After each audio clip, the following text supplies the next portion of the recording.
Now, it was never meant to be about Ruth Perry, the former Reading head teacher who took her own life after a school inspection. But MPs on the Education Select Committee couldn't keep her school out of it today when they heard from witnesses at the start of an inquiry into Ofsted.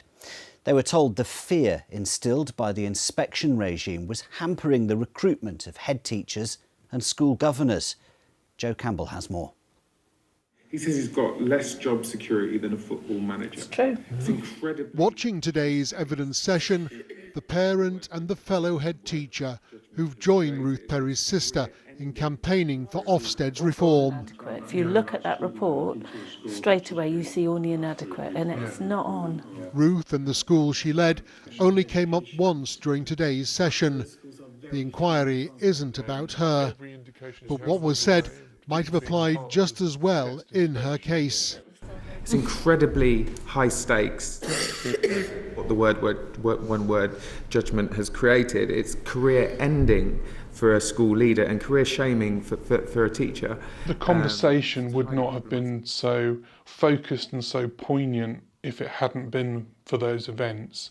The fact of the matter is that Ruth is in that room, whether the specific case is being discussed about or not. Every time they have an inspection, they have that clip edge about, is this the day that I lose my job? And it's just the same for their staff, because that drives the same stress and ill health and worry amongst all the people who work in the school. Together with Julia Waters, Ruth's sister, they've had repeated meetings with the Department for Education. But the one-word judgment has been a sticking point. This month Labour agreed if they take power, it will go.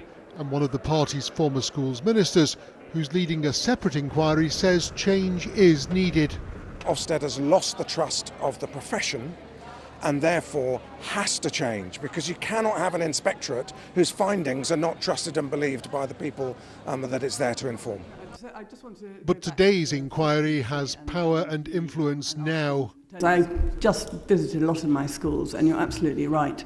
They all sit there waiting. They can't go on courses, they can't do anything basically, particularly if they know they're about to have an inspection. The stresses, I mean, it's just got ridiculous. The parliamentary inquiry are the only people who can influence the new chief inspector for Ofsted. They have the power to actually ask for change, and it's really important to have this now. Our new chief inspector starts in January, and what we're really hopeful for is the parliamentary inquiry can really listen to the education sector, and then the new chief inspector takes that on board. The full inquest into Ruth Perry starts late next month. Joe Campbell, BBC South Today.